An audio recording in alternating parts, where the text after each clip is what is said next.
We're here for the six-way meet, Alpine skiing, involving the host school of Edina, Jefferson from Bloomington, Kennedy from Bloomington, Wayzata, Orono, and Burnsville. On the guys' side, Burnsville will not be competing, so they have 5 teams. We've already gone through the first run for the boys.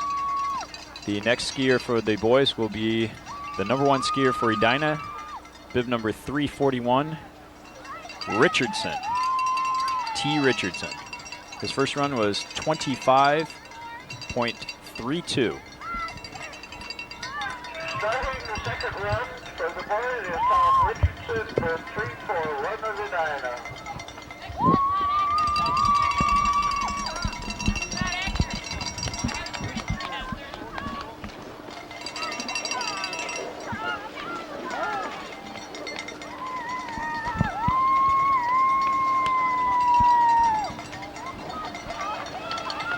Now as he's going down the course, you can see that he's very smooth. He's not getting late in any of his gates. He's really edging on his skis and he's really digging into the ice.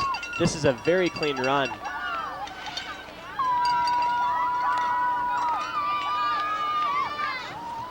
As he nears the finish line. Not quite as good as the first run, but very close. First run, as I said, was 25.32. Second run, 25.65. What do you think there? I think that's just simply because the kids are running the course and they don't reset the course. Times are going to slowly decrease and decrease as the night goes on. The temperature's dropping. The ice is going to get harder, and it's going to become harder and harder to really bite into your edge. And what's going to end up happening is you're not going to bite your edge. You're going to slide out. You're going to get late in the gates. And the biggest and most important thing is to turn early and get around that gate, right around your apex of your turn, so you're set up for your next gate. Now the person in the course right now, as you can see, just got a hair late. Didn't cost him too much time. Very smooth through the hairpin. And as they're coming down, they look fairly good shape for the last set of gates.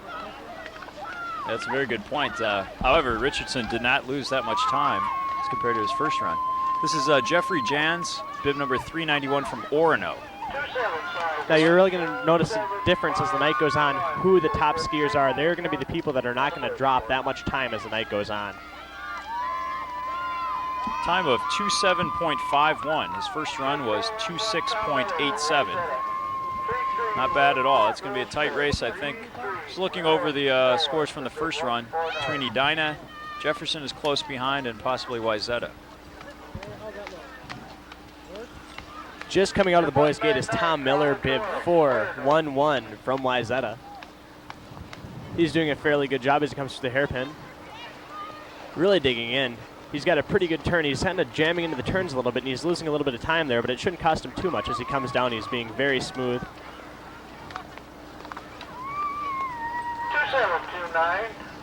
2729 was his score on the second run after a first run of 26.59. Now it really looks like if you're going to want to be able to get out and go competitive with this competition, it looks like the main running time is going to be about 25 seconds. That's going to be the time to really shoot for in this competition tonight.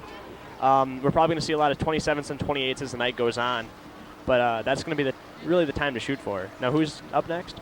We've got bib number 361, Jeff Strom from Jefferson. First run of 27.70. Jeff Strom just recently came off an injury that he had a sprung ankle, I believe. How long ago was that? I believe it was several weeks ago. He's kind of out a little bit early, but it doesn't seem to be hindering too much as he's becoming very smooth. Just got laid a little bit at the top, and that cost him a little bit, but he didn't do too bad all in all with a total time of 27.91. Next we'll have the boys' gate, bib number 371 from Kennedy, Derek Andrew. After a first run of 27.12, and he's off.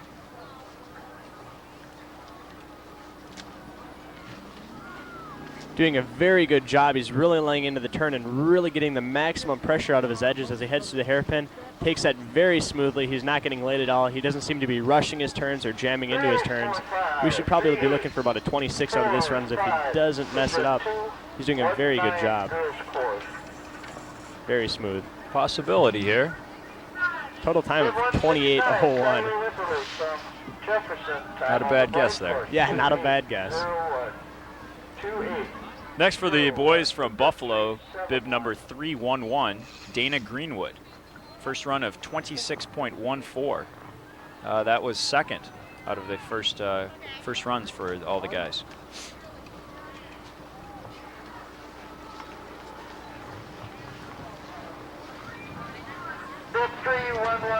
This time of the evening, I suppose they have to really get out there after every run and make sure that there's not too much exposed ice. It's not really the exposed ice that they're worrying about. They just don't want to get a lot of the flaky snow up in it. You'll see the gatekeepers will come out and slip the course from time to time. More or less just trying to give everyone an equal advantage when they come on through. They don't want to let anyone have a great course and the next person have a really bad course by allowing there to be a lot of slop in the course. The biggest thing, especially not as much now in the year, but just having a lot of snow chunks and ice chunks in the course can really mess you up when you're cruising down the course at that speed. Well, as we spoke, that was an excellent run. Second best of the evening, 2:05.55. So he's right up there in the running, Dana Greenwood out of Buffalo. Now,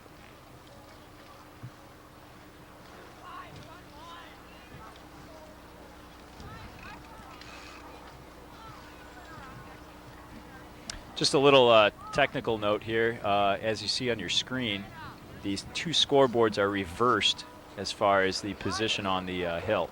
So you'll see the boys' scores, or times, on the right side in green, and the girls' scores on the left in red. We're sorry we're not able to bring you the girls' information at this point. It's not favoritism or anything like that. We just were not able to get the girls' information. We'll try to bring you that as best as we possibly can. They're still on the first run. They're a little bit behind the guys in terms of their runs.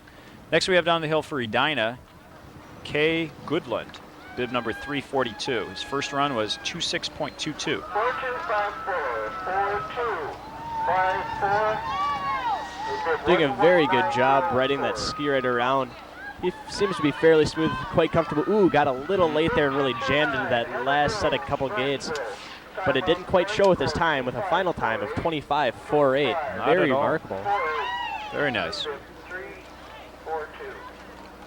Guess you should speak on the technical aspects of skiing. I've skied a little bit myself, downhill, more of a cross-country aficionado. But what is it you do with your upper body? What are the important techniques? The biggest thing that you want to be concerned about is to keep your body quiet. You don't want your body to be flying all over the place. You'll see some people, and they'll be doing sort of like the boxing motion when they're going down the hill. And a cross block is where you take the opposite arm to where the gate is, or the pole, and you go on out and you block it. That's all right if you're really getting into the turn, but every now and then you get these people that'll go off and they'll almost act like they're boxing across the hill, and that is not really a bad thing, but it's something that's not really wanted because it can lead to bad habits. The biggest thing you want to do is just keep your body still, keep it fairly centered over your skis, and just keep it about like that and pray you don't fall. That was last one down the hill from Orono, bib number 392, Nate Pearson, 3116. Yeah, getting back to that boxing technique, I just noticed that on the Edina skier. I suppose it would throw off your forward momentum. You want to keep your momentum going down the slope rather than side to side. Yeah, one thing it can tend to lead to is inside ski dominance, and what you'll start to do is you'll put more pressure on that inside ski.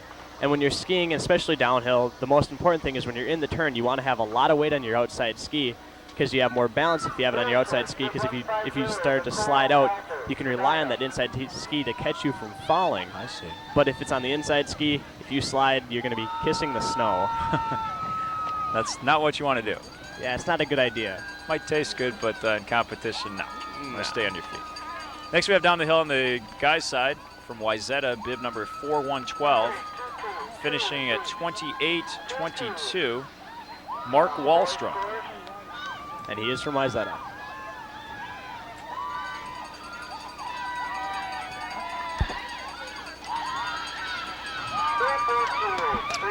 Up in the starting gate, we have from Jefferson warming up and ready to come down, bib number 362, Tyson Whipperling. First run of 26.64.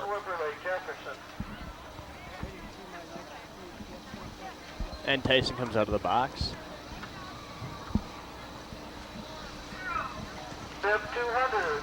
Now he's a very smooth skier. He's doing fairly good at this point. Not getting too late, jamming into those turns a little bit, but it's not costing him too badly.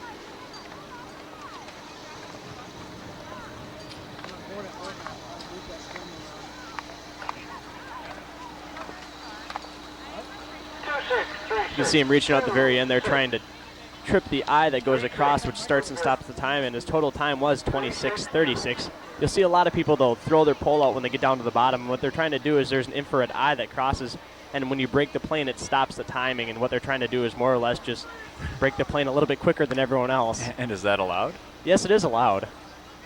I don't know why it wouldn't be. They've never said anything before. Take off your goggles and throw them across.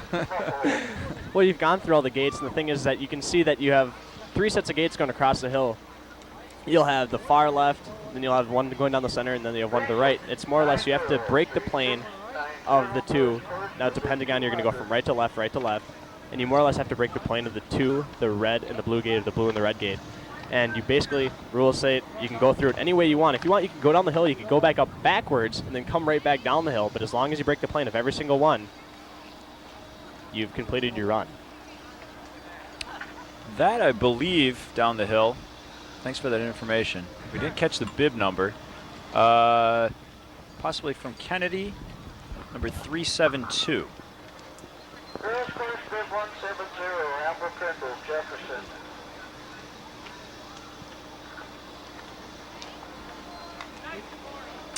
Actually, no. Time on the boys course 2673, 26. Do you happen to catch a number on that? Neither did I. We're looking it up as we speak. 312, Tori Greenwood. That was bib number 312 from Buffalo. I just 312, received. thank you. Makes sense because the skier before him was from Kennedy, Will Van Kleve, and unfortunately he did not finish his first run. That was bib number 372. A lot of times from up here, sevens look like ones and ones look like sevens. See, if you're at a 21 on this course, you'd be doing extremely well. That would be amazing. Now, who's coming up next for the guys? Got from Edina. This would be the number 3 skier for Edina. Bib number 343, N. Gross. His first time was 25.94. Hopefully I'm pronouncing your name correctly. And we await him to come out of the box.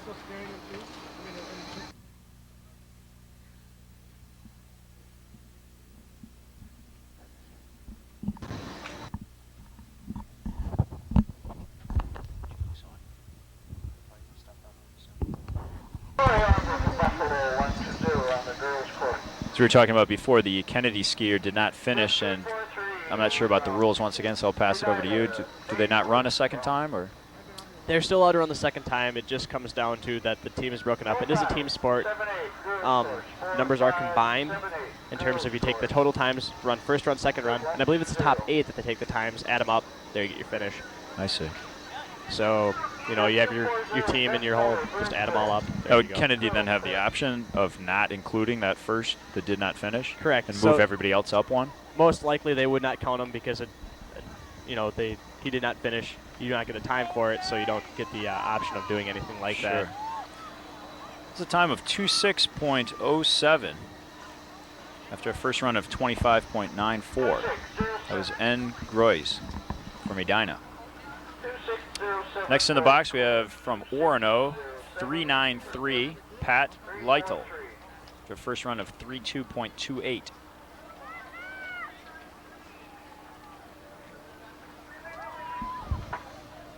Now, how do you see the skiers adapting to the course conditions as the sun sets and gets colder?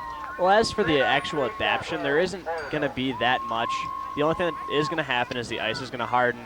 You're going to see people start to slide out more. People are really going to be laying it down on their edges more, and they'll probably get more of an angle going into the hill. But as for actual adaptation, people are probably just going to try to just turn a little bit quicker, and that's where you're going to see people fall. Well, there was an attempt at an adaptation, if you want to call it that. Fortunately, he missed a gate, and he's trying in vain. Well, he's making a good effort of it to get back up and go through that gate again. That's one thing that you don't really want to do when you're skiing down a ski or a race course, is to hook your ski. It's just not a bad idea, or it's kind of a bad idea. Your ski goes flying off. Now, the rules state that if you do lose your ski, you are allowed to put it back on. But if you lose both your skis, it's a did not finish or disqualification. So he is allowed to go back up, put his ski back on, and run down the rest of the course. Did he actually lose the ski there? I don't know if he did or didn't, but I figured it was a good time to put it in considering, I mean, we'll have situations like that coming up in the future. I believe he just missed the gate. It looked like he had both skis on and just sidestepped back up the hill in order to hit that gate. So And all he has to do is break the plane again, which is exactly what he did, and he skied down. I see. So it's a disappointing time, obviously, 107.57. But you have to appreciate the effort there and the desire to go ahead and not call it quits right away. That's exactly the most important part, and you have to realize, too, if you have two did not finishes and you're going to be the third one, you have to realize that your team has just been taken out of contention for the win, and it's a lot better to take a larger time and maybe be able to just get above that one other team that quit than to actually put it all out and hike back up the hill. You maybe don't want to, but it's something you just have to do. It's that desire inside to win. Good observation.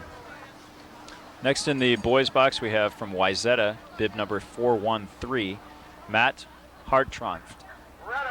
First run of 28.48. Bib 413, Matt Hartranft. Wayzata. He came out of the box with tremendous power, and he ended up getting late in a couple of his turns. We'll see if that affects his time later as he goes on. He just came through the hairpin nice and smooth.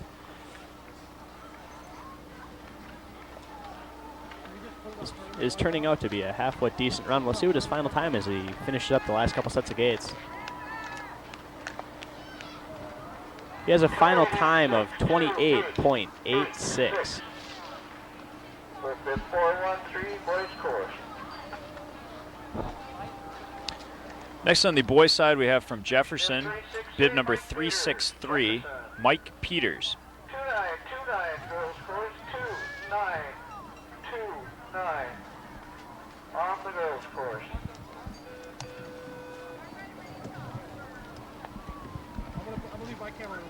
All right, Josh, we have Mike coming down the hill from Jefferson. First time I was not able to get. I believe that's the only time, possibly two times from the first run I wasn't able to get. Probably a 30.88. We have some volunteers riding in the cold, and God help them. It's cold out there. That was Mike Peters from Jefferson High School. He is the captain of the slalom ski team. And he had a fairly decent run with a final time of 26.75. Yeah, we're guessing that first run was a 30.88 rather than a 50, but try to get that information to you as soon as we possibly can. Next on the guy side, from Kennedy, bib number 373, Ben Cosgrove. First run of 28.30.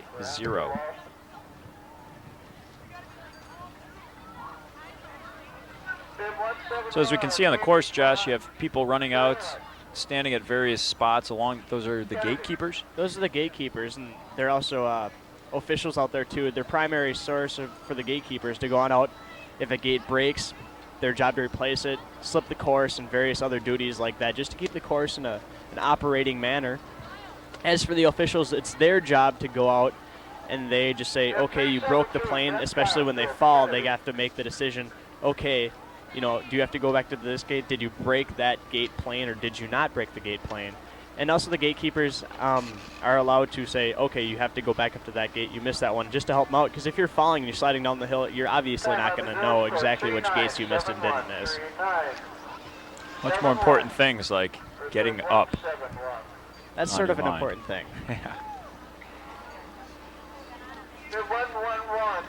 This once again is Ben Cosgrove from Kennedy. Now you're going to see him going back to that cross block, what I talked about before, where he's actually leaning so far over in his turn, and he actually just keeps his pole in his hand exactly where it is, and he's hitting it with the opposite hand of where the gate is. And that's what I'm talking about, where you have some people where they sort of reach on out, but a lot of the good skiers are really getting in there, and they'll do their shinning technique where their shins actually will come in contact with the gate, or they'll just do a cross block, and it's not even they're trying to do it, it's just they're not getting hit in the face. Sure. That's not exceptionally fun when that happens. Next down the hill here we have from Buffalo, bib number 313, Sean Siffert. First run of 27.43.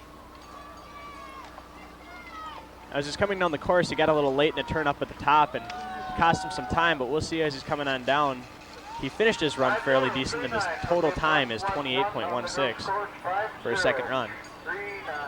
Maybe, Josh, you could explain to our viewers some of the equipment. You know, is it required to have shin guards? Is it required to have a bar in front of your helmet? The required thing is that they want you to have either a basher band or a helmet or some sort of head protection. In skiing, one of the things that you will get hit around quite a bit is your head. You fall, gates hit you in the face, and it is required that they have either a basher band or a helmet. A basher band can consist of something just as simple as a little piece of plastic that just covers your face from getting hit in the gates, hit from gates, to $400 or $500 helmets. It really ranges. You'll see a lot of the people tend to stick with basher bands, but the thing that's really coming back into play now is helmets are really striving back. A lot of people are concerned about head injuries that are going on now with some of the past people that have died recently. Who's this in the course? This was Joel Moscott from Edina, bib number 344. This time was 27.72 after a first run of 27.10. As for any other required equipment, there isn't really any other required equipment besides the obvious skis, boots, bindings, and poles. A lot of people you see will have hand guards that are on their poles. A lot of them are like a bright orange, yellowish color. That's one thing that pretty much everyone has. Goggles, shin guards are a nice thing that a lot of people also have. And then that very nice spandex suit. In lots of loud colors. Ooh. On a night like tonight, I don't know if I'd want to be standing in one. Just a little bit too cold. Well, this gentleman from Orono, Pat Ryan, finished with 30.92. He seemed to have the more baggy, warm, another way to read into that leg gear. Doesn't matter if you go fast, as long as you look good. Or at least that's how a lot of people look at skiing nowadays. Right. Oh no, my boots don't match my skis. God forbid. No. Next on the guys course, still up in the starters box from Wayzata, bib number 414, Austin Anderson, after a first run of 28.61. Now you mentioned about the safety. Who can forget from the Nagano Olympics? The Terminator coming down the hill, flying off the edge, and yet able to come back the next day or next event and win the gold. Yeah, those aren't the type of things you really want to have. And I mean, people like that, when things like that happen and you have a bad accident, you're very, very lucky that you don't get seriously hurt. You have to realize that you're going, especially at that caliber, 80, 90 miles an hour down a hill on ice.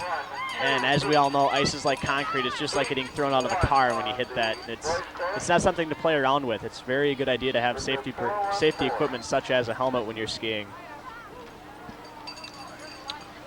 The time for Austin Anderson from Wayzata was 28.81 after a first run of 28.61. Fairly consistent. Next in the box, oh, he's out of the starting gate already. From Jefferson, bib number 364, John Nichols. Got a little late in the gate up there. I don't think that should cost him too much time as he heads on through the hairpin. John had a first run time of 28.57. Let's see if he can better that. You can see he's stepping with his outside ski in the next turn. That may be slight to not getting into his edge quite enough. Otherwise, it could just be him trying to step on up and set up for the next turn. But as for his run time, it was 28.27. Not that bad by the standards set by today. Beat his first run. That's the important thing. Always do better. One thing that a lot of people are going to look for is consistency. Some people say, well, who can run the fastest? And you'll see another person that says, well, who can run the most consistent? And you'll see a big play. You're going to have two people in here. You're going to have the really aggressive set, and they're going to be running 25s. And it's really hard to run like a 25 and then another 25. You might see them run a 25 and then a 30, and then you're going to see the sets of people that are going to run two 27s. And it's really just a little game of playing weights. What's going to be better? Oh, I missed that gate there. Gate between the legs. Those hurt. You'll see him. He's just going to hike back up. He broke the plane with his ski boots. Now he's turning around. He's going to go back on down the hill. As we talked about, all he has to do is just break the plane of the red and blue gate or the in and the out gate. It's got to be disappointing, though. You can see from his body language, he's not too thrilled with that. That was Derek Yop from Kennedy. Next down the hill for the boys from Buffalo, bib number 314, Andy Poole. First run of 3:1.14.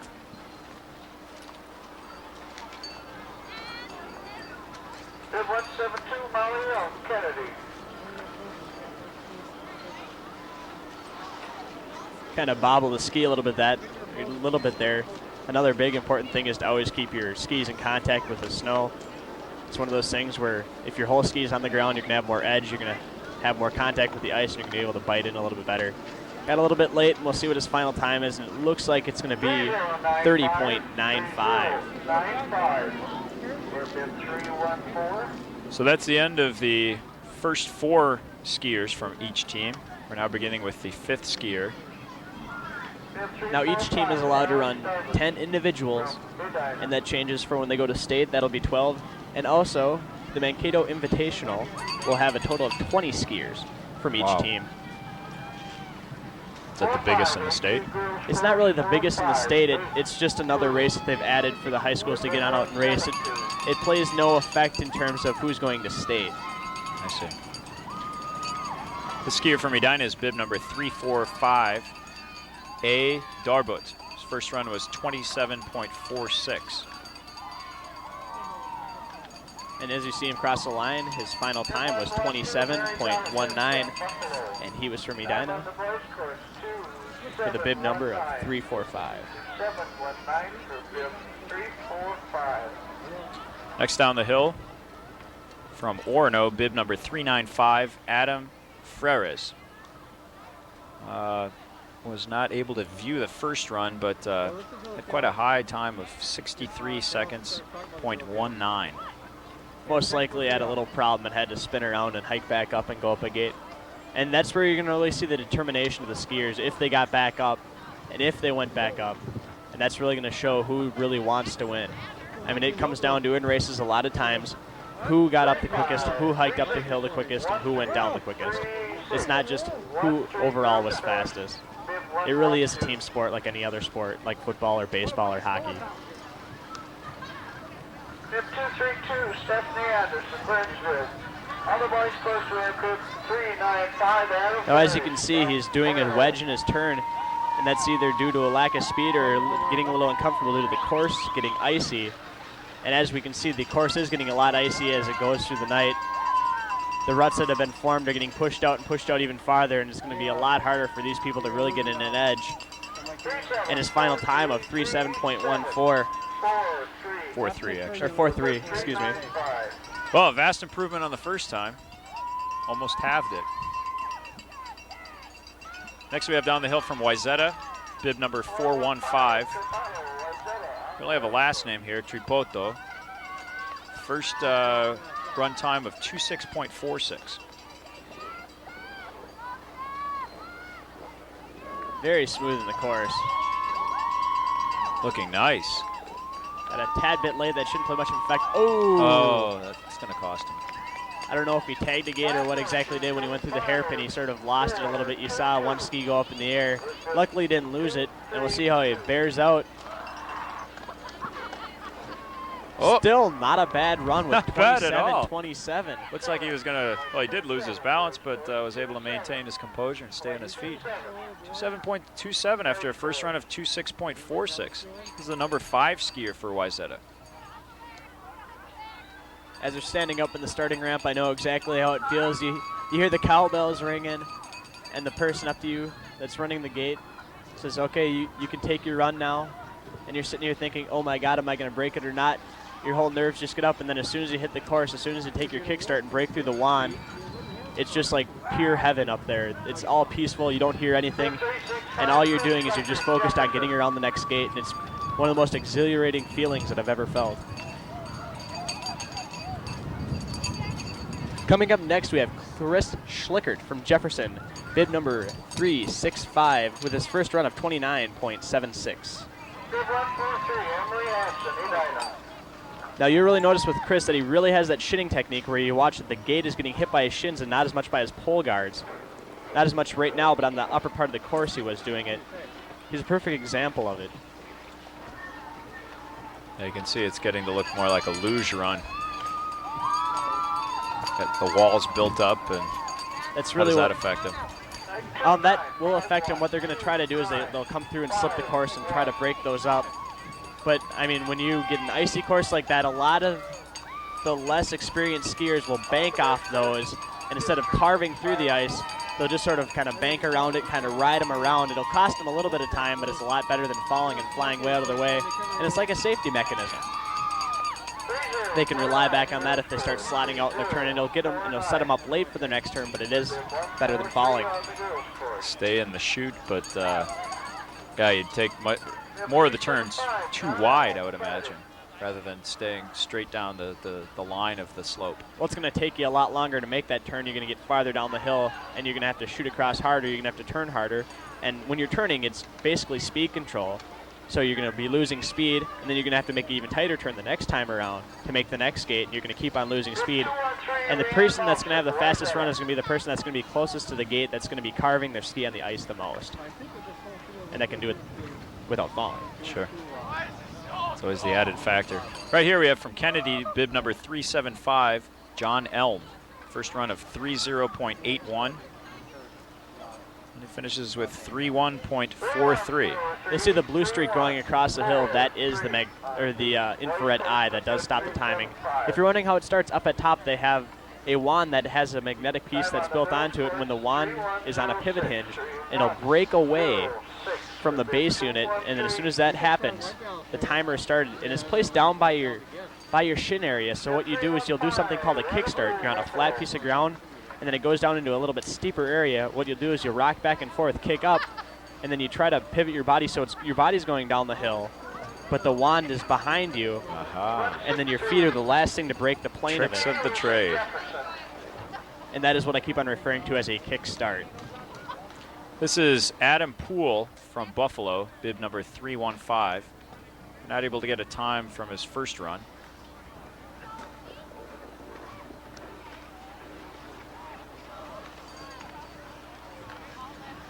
He's finishing up his bottom very smoothly, and his final time is 3:1.83.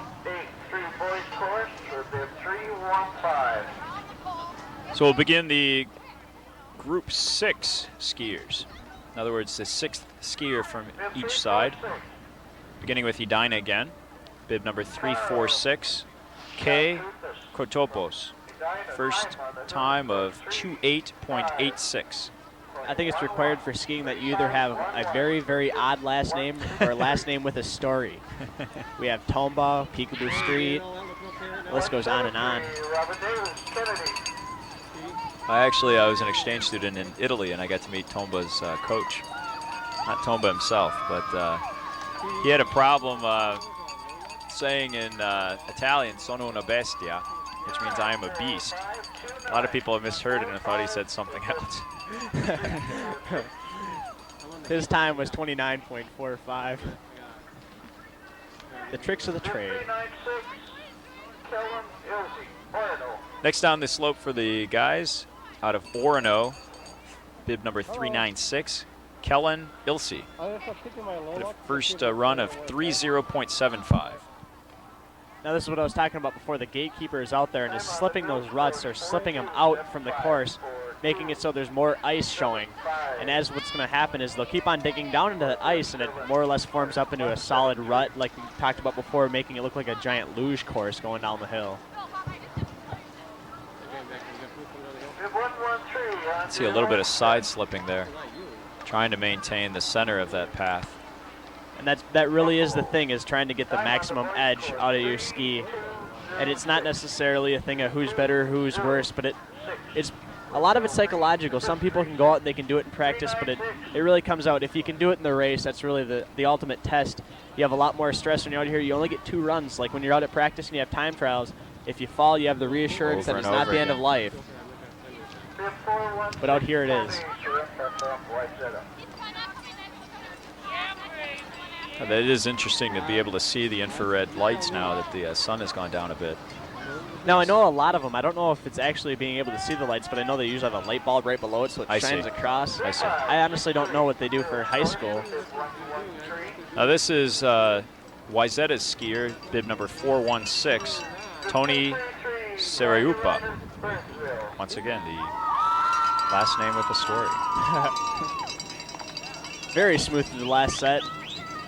And his final time is 29.85. After a first run of 29.76. Consistency. Consistency. Up next is Jeff Gullickson from Jefferson, bib number 366. His first time was 28.25. How do they determine the order of the skiers? Is it just based on practice or previous results? What Coach a lot makes of a decision? Sorry. what a lot of teams will do is they'll hold a time trial, and I know that some teams have it set up where the top 3 skiers from the last meet will run first, and then it's the top 3 from the point systems from the time trials that they hold internally, and coach's discretion. It really comes down to you have to show that you can do everything.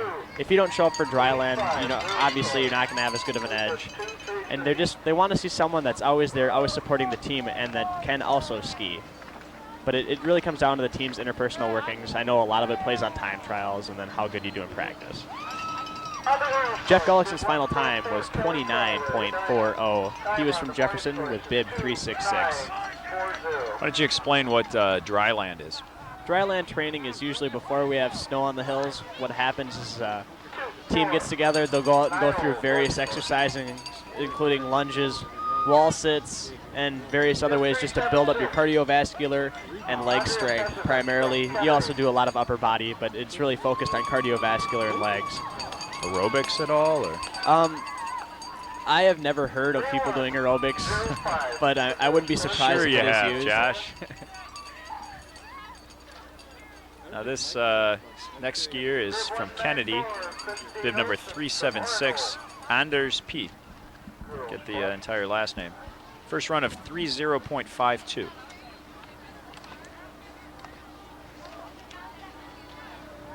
And his final time was 30.81. His first run was 30.52, and that was bib 376 from Kennedy.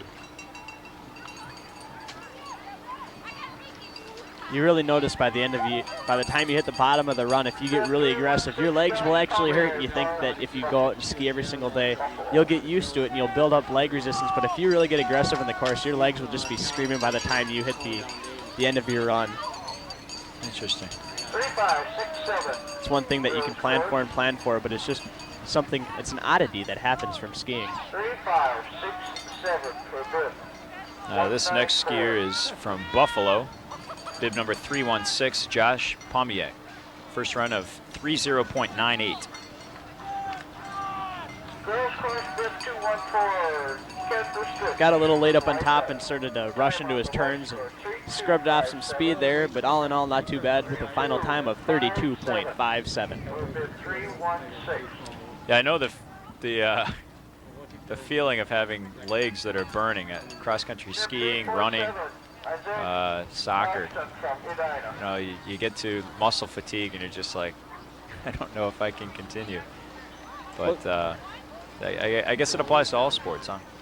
More or less, anytime you're ever using muscles, you're always subject to having cramps and burning sensation and all those fun things that we all look forward to at the end of the night, and especially the day afterwards. It goes back to the old saying, no pain, no gain. This next skier down the slope is the number 6 skier for Edina, bib number 347, Isaac Alfton. Finishes with a time of 26.61 after a first run of 26.74. Not bad at all. Next we'll have down the slope from Orono, bib number 397, Joe Tyson.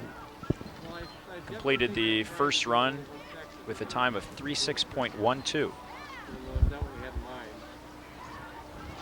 No, I mean, go ahead and pick up some downtime. Pick up the girls with downtime and stay on the way.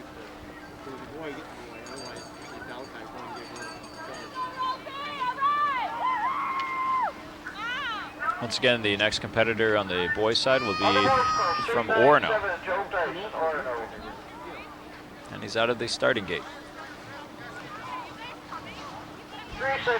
Now you'll notice a big difference between some skiers. Some skiers will keep their legs very close together, and he has more of a wider stance, which is actually what is more preferred when your legs are wider, it's like anything else. If you have a wider stance, it's more stable when you're going around in a turn. He got a little late up at top, which will cost him a little bit of time. But I really do like how his stance is formed. It's a very good building block, even if he is jumping around just a little bit. We'll see how his final times comes down as he heads through the last couple sets of gates. His arms seem to be pretty wide.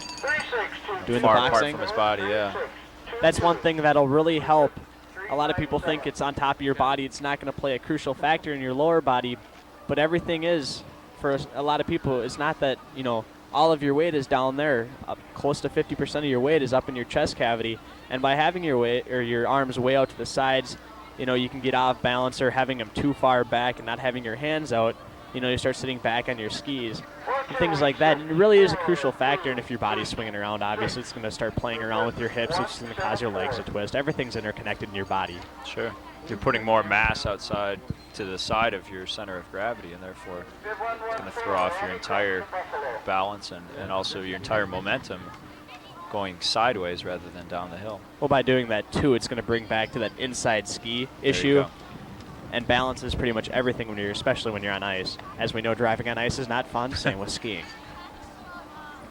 Well, driving on ice is fun, but not down the road. It's a challenge, Josh. It's a challenge. Today, we didn't give you the weather conditions. Last I heard, it's right around 0 degrees Fahrenheit. That's minus 17.2 degrees Celsius for those of you on the metric system. And conditions were snowy earlier in the day, but really calmed down, and now it's stopped snowing, and we've got a clear view of the course, which is nice for us. This next competitor is from Wayzata, bib number 417, Scott McClelland. As you'll notice again, you had some of the course marshals going on down and slipping off those ruts, just trying to give everyone an equal shot at the course. Doing a very good job getting on top of his skis, really dominating the skis and not letting them dominate him. Got a little late up at top, shouldn't cost him too badly. And as he crosses the lines, the time is 30.76. And when you're skiing, you can actually range your skiing quite a bit just by how aggressive you are. You can ski a perfect run and get a score of 30 on this course, or you can also ski a perfect run and get a 20. It just really depends on how aggressive you are. And that goes back to the consistency thing.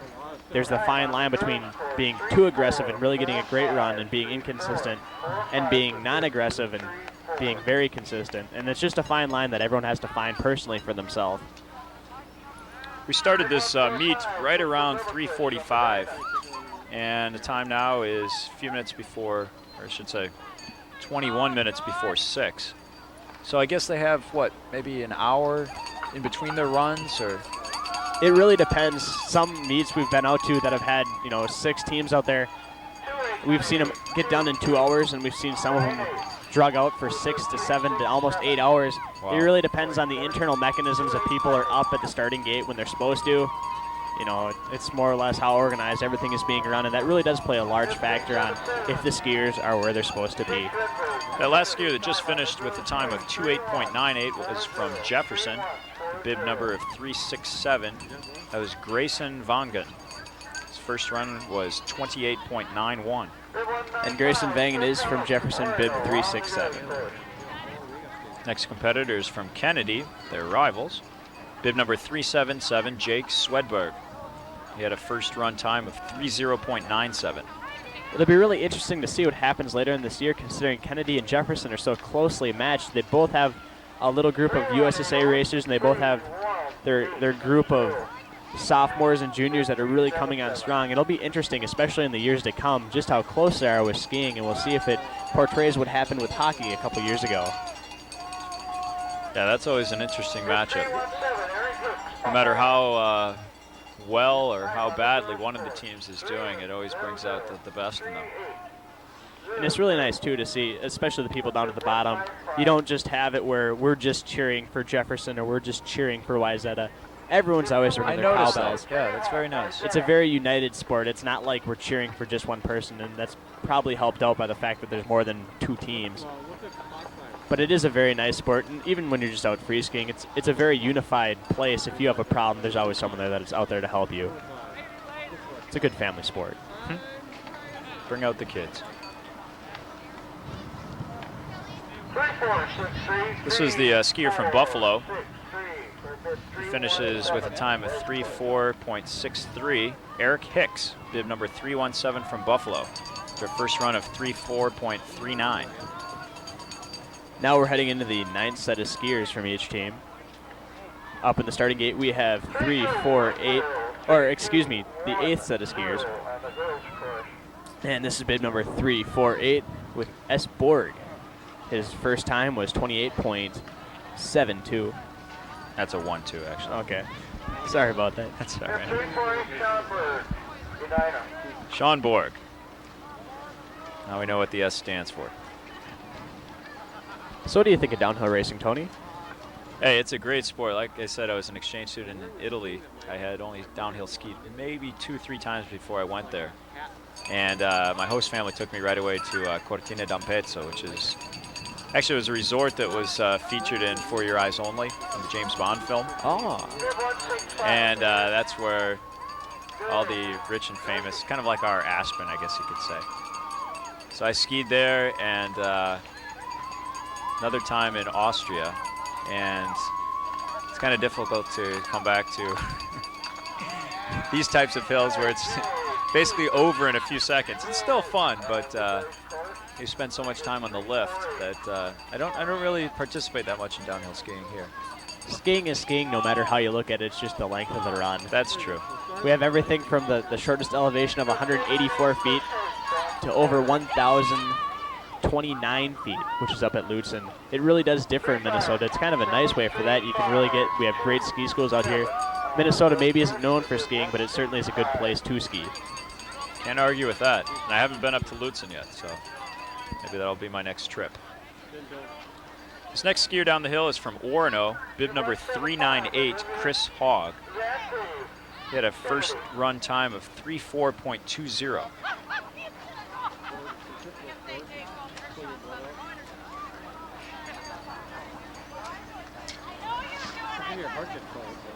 And he finishes with a time of 3:4.47.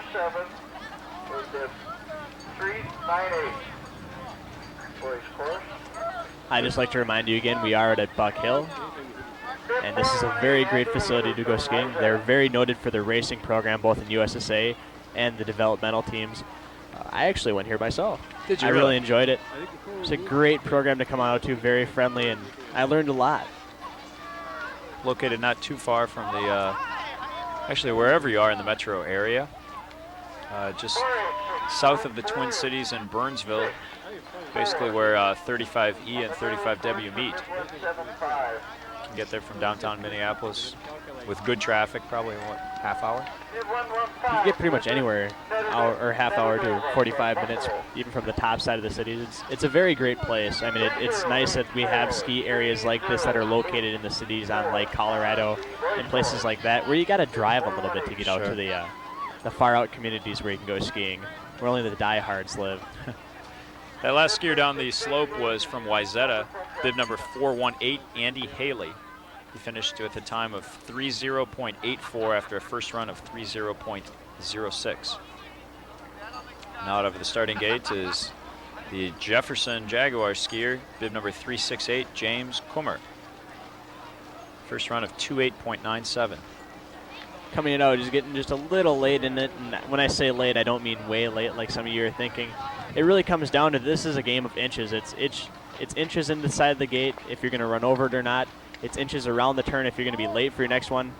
And the whole thing is just rated by inches, whether it seems like it or not. When you're going down 300-some feet of hill, it really does come down to being very precise in all of your movements, because it really does play a very large factor. First course 2975 is a DQ. 2:975 is the time to complete the course for James Kummer. Next on the course we'll have from Kennedy, bib number 378, Matt Larson. He finished the course in his first run with a time of 3:0.28. Bib 235, Crystal King, Burnsville. So how often do you get out to ski, Josh? I'm out skiing daily? 7 days a week. That'd be daily. That'd be daily. Daily and then in succession. I'm skiing more than I'm in school, and that's what's important. All right. I suppose I should ask a diehard like such as yourself. What do you think about snowboarding? I've tried it a couple times. It's fun to do. I'm not really a big fan of going up and going inverted and putting my butt over my head. It just doesn't seem too appealing to me, or spinning around until I get sick. But just going out and doing some hardcore carving, which is something I enjoy doing. I'm not good at it yet, but I think it's something that's a very nice prospect. It might be something like the uni ski, like what happened back in the late 70s, early 80s. I don't know. Might as well go out and try it. Sure. It's definitely a challenge, though. Well, how would you compare it to surfing? I've never been surfing, but from what I understand, if you can surf, you can snowboard. Well, then sign me up. Okay. No, you just hear there's a lot of, not really antipathy, but you have skiers that don't appreciate snowboarders invading their world, and I know at most ski places, don't they separate the two? Not a lot of ski places actually separate the two, but a lot of places promote, snowboard areas. And that's primarily because you have a handful of bad people, and it's more or less like anything else. There are a lot of good snowboarders out there, and it's just a couple that gave the image a bad name, and just people running over, not really caring, running over people's skis, and that spreads around in quite a hurry that people are doing that. And it's not by far as much as what it's drawn out to be. A lot of people think that skiers are bad in the snowboarding world because we run over their snowboards, and it just comes down to it's just a couple people misbehaving. I don't think it's far as bad as what it's drawn out to be, and a lot of people are very nice. I didn't mean to imply that they're two warring factions or anything. We have a little scuffle out there at the bottom of the hill. Not between competitors, but just team unity. Yeah, it was a good takedown. Anyway, back to the course. Next competitor is from Buffalo, bib number 318, Steve Pink. First run of 32.70. Crosses the finish line. One of those names with a story? Pink, yeah. So let's see, we have Grayson Vangen, and then we have a whole bunch of those unpronounceable names. Oh, come on, they're only unpronounceable if you don't try. Well, they're unpronounceable for me. You need a high school GED to say them. That's right. Some of them maybe a 4-year degree in English. Now we're into the ninth skiers. Here's the ninth skier, Josh. From Edina, bib number 349, Dusty Sights. Came down the slope into the first run, 28.78. Very smooth skier, really getting on his edges. He's got very nice control of his skis. This is looking like it'll be one nice run as he heads on down to the bottom. Not bad at all.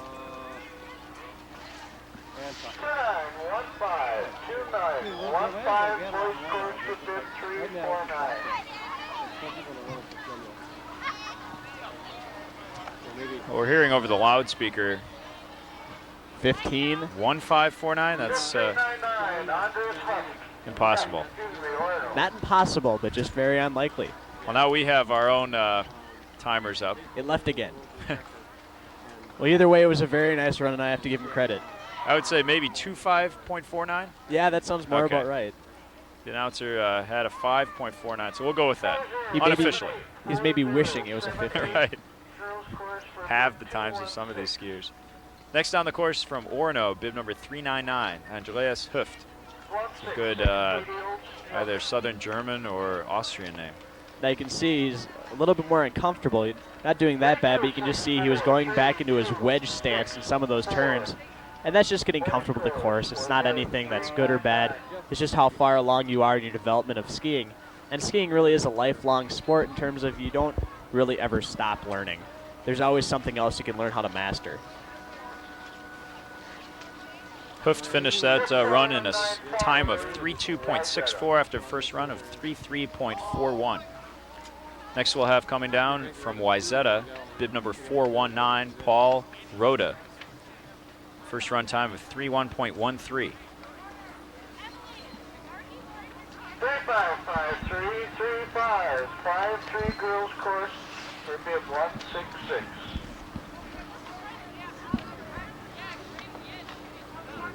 Not a bad run, but he seems to be getting a little wide of the gates. That's another thing that comes down to how comfortable you are in the course.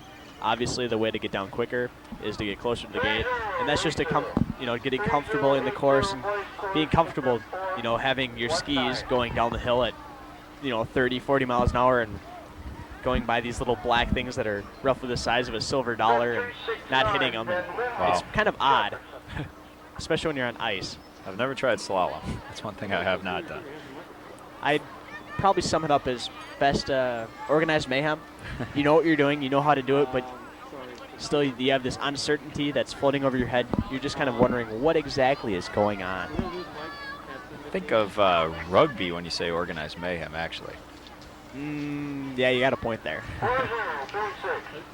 Rhoda finished that run in a time of 3:0.80. It's a first run of 3:1.13. And now we have coming down the hill from Jefferson, bib number 369, Ben Linhoff.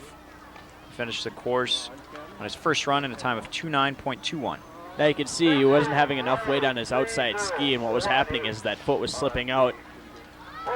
And that just could be to the way the course is right now. When it gets icy and you're not completely laying on that ski, he wasn't really getting into the turn quite hard enough, and that may cause him to not get on that edge, not apply enough pressure, and it could just slide out instead of actually biting in. Makes sense.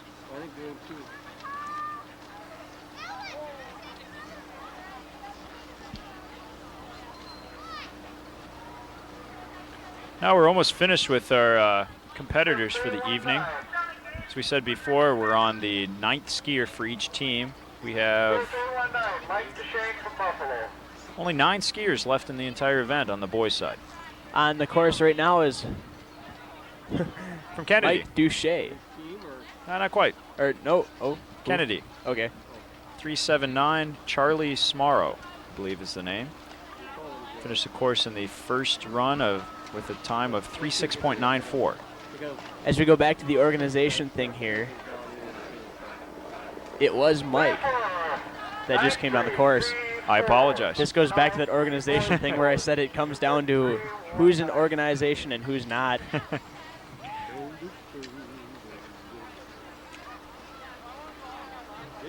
Skier before Mike was from Kennedy, 379, Charlie Smarrow.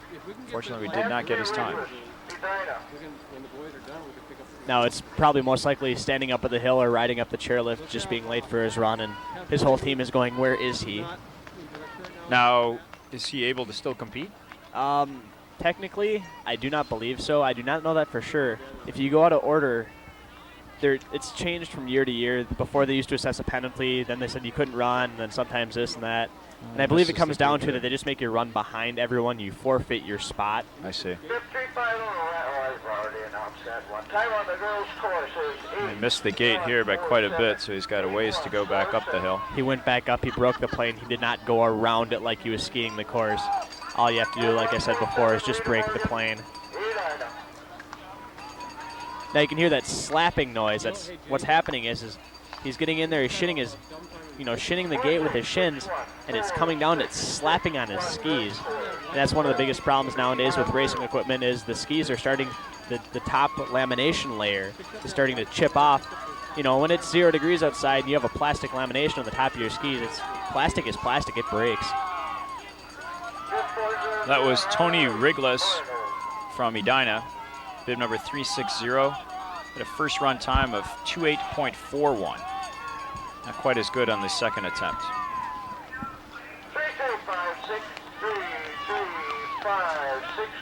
Next on the course is Adam Reese, bib number 400 from Orono. He had a first run time of 3:5.42. Got a hair late, and it's kind of set him up. You can see once you get late, it's sort of a thing where you got to really fight to get your spot back. It sort of acts like the waving motion where once you started it keeps on going and going. And as he comes on down, he's starting to finish run. His final time will be 35.25. On the boys' course for bib 400. Next on the course from Wayzata, bib number 420, Mike Soletta. First run time of 3:1.13. And after him, we only have 3 runners left for tonight's, I don't know if you call it game, match, or what exactly it'd be. I believe the proper term is meet. Meet.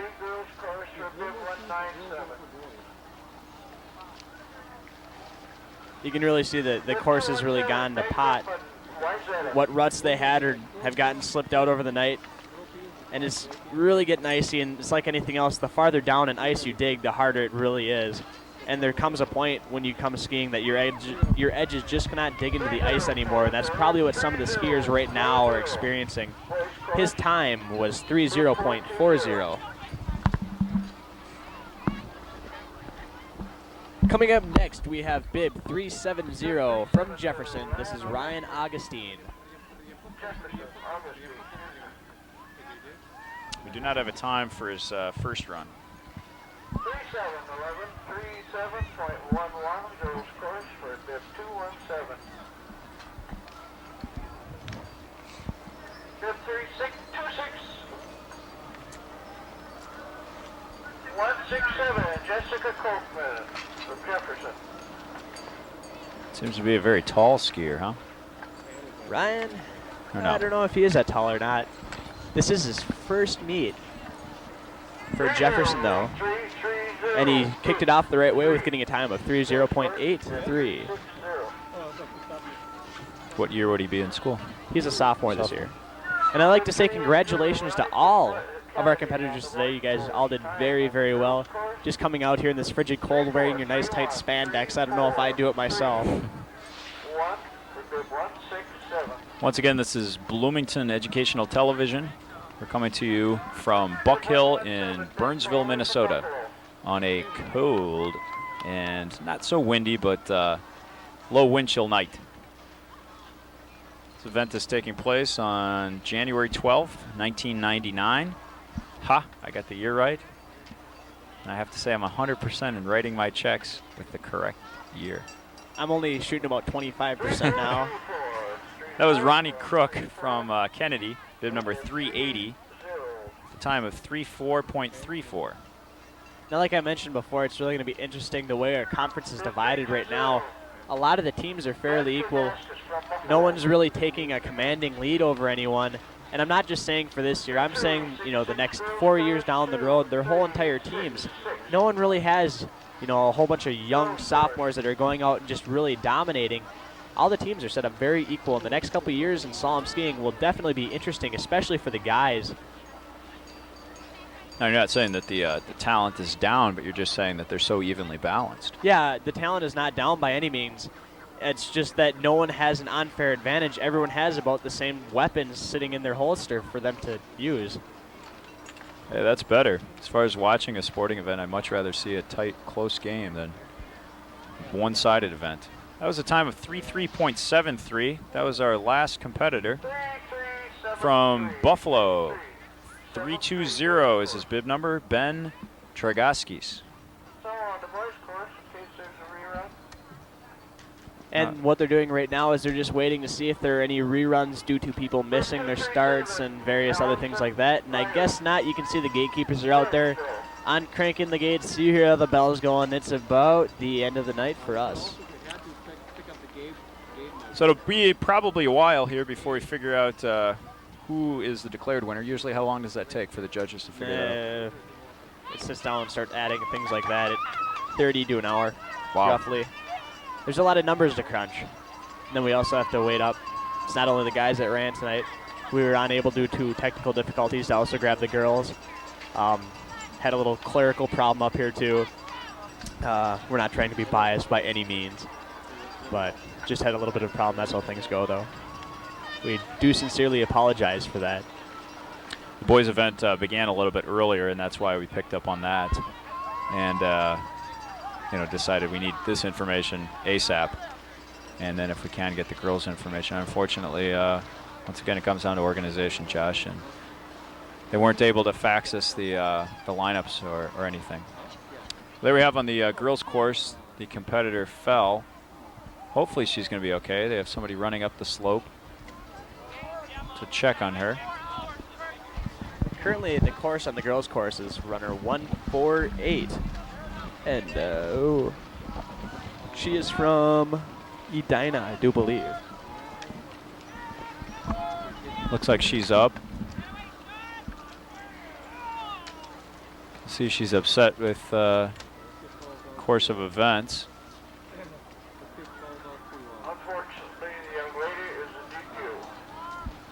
But she's been disqualified. Did not finish. It's got to be frustrating. I'm sorry, Josh, just to finish my thought. You know, you prepare and then you come to an event like this, like you said, you alluded to earlier, you only get two attempts and you fall on one of them. Well, it's not really 2 attempts. It's more or less you have 2 and you have to hit both of them. I wasn't sure. Did both of your skis come off? Look like it. Now that goes back to the rule that if both your skis come off, you obviously you are DQ'd from your run. If one of your skis comes off, you are allowed to go back up, put it back on, and finish your run. Otherwise, there's a couple brave souls that think they can do it on one ski. More power to them. I know I can. So that is allowed. That is allowed. I've tried it, and I've failed very gallantly. I always like taking my own whitewash.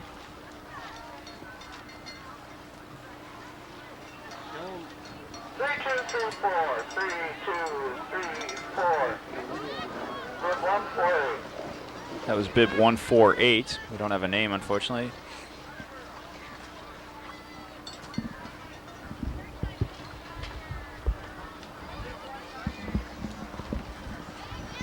Party up. Order.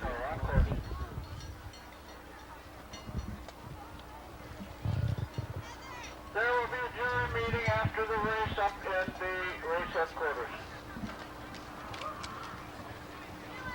Oh, it's for you guys, coaches to the, we're going to have a jury meeting for the board. Okay, we've been informed from our producer that we're going to have to end our broadcast here. We've been very happy to bring you the 6-way event from Buck Hill and Burnsville, Minnesota. Any final thoughts, Josh? None other than just I'd like to say congratulations, everyone. You had a very good race to everyone, and it was very entertaining from up here. We're nice and warm. That's the Yeah. important thing. Unlike the various other people, gatekeepers, racers out in their spandex. And the volunteers, when I was down there earlier copying names off the board, it's amazing that the volunteers are out there through the entire event. It seems like they switch off, but they're writing on the scores with their face exposed to the mercy of God and the weather, and you know, they're just here for the love of the sport and to help their kids out. It's one thing that you really notice is it is a really united sport. You'll always see parents out here. I mean, even at everyday practices, at time trials, it's very common to see a couple parents out there cheering on their kids and cheering on the rest of the team. Well, once again, this is Tony Vasoli, and I'm Josh Kleve from Bloomington Educational Television. Proud of